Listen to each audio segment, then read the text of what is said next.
নমস্কার বন্ধুরা, আপনারা দেখছেন একে star TV Bangla YouTube channel. এই মুহূর্তে আপার প্রাইমারির সবচেয়ে গুরুত্বপূর্ণ খবর হলো 10 দিনের মধ্যে আপার প্রাইমারি নিয়োগ সম্পূর্ণ করবে বললেন শিক্ষামন্ত্রী পার্থ চট্টোপাধ্যায়। সে সম্পর্কে জানব বিস্তারিত তথ্য এই ভিডিওতে।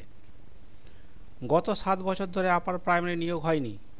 একের পর এক আপার প্রাইমারির নিয়োগের উপর কেস হতে থাকে। নানান আইনের জটিলতা কাটিয়ে আপার প্রাইমারি কেস শেষ হয়েছে, শুধু রায়দান বাকি।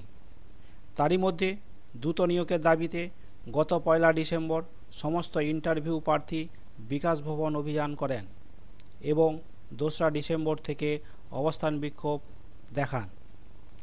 চাকরির দাবিতে মঙ্গলবার উচ্চ প্রাথমিক চাকরি প্রার্থীদের করুণাময়ী বাসস্ট্যান্ড থেকে বিকাশ ভবন পর্যন্ত মিছিল করেন। মঙ্গলবার বেলা থেকেই স্কুল সার্ভিস কমিশনের সদর দপ্তরের সামনে অবস্থান বিক্ষোভ শুরু করেন এসএসসি চাকরি প্রার্থীরা। এসএসসি চাকরি প্রার্থীদের অবস্থান নিয়ে মুখ খুললেন শিক্ষামন্ত্রী পার্থ চট্টোপাধ্যায়। বুধবার দুপুরবেলায় নিজের অবস্থান স্পষ্ট করে দিলেন শিক্ষামন্ত্রী। উচ্চ প্রাথমিক শিক্ষক নিয়োগ দেরি নিয়ে কার্যত আদালতের উপর দায় চাপিয়ে দিলেন শিক্ষামন্ত্রী। শিক্ষামন্ত্রী এদিন স্পষ্ট করে জানিয়ে দিলেন, আদালত রায় দিলেই শীঘ্রই নিয়োগ শেষ করবে রাজ্য সরকার।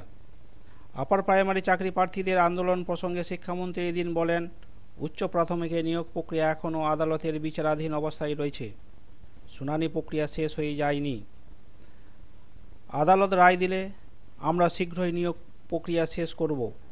প্রয়োজনে 10 দিনের মধ্যে যাবতীয় নিয়োগ প্রক্রিয়া শেষ করে দেবো আমরা। ওনারা দাবি করতেই পারে শিক্ষামন্ত্রীর সঙ্গে আলোচনার, কিন্তু নিয়োগ প্রক্রিয়া তো আমাদের হাতে নেই, এটা আদালতের হাতেই রয়েছে। আদালত নির্দেশ দিলেই দ্রুত নিয়োগ করে দেব বললেন শিক্ষামন্ত্রী পার্থ চট্টোপাধ্যায়। এই ছিল আজকের আপডেট। যদি ভিডিওটা ভালো লাগে তাহলে লাইক, শেয়ার ও কমেন্ট করবেন। ধন্যবাদ।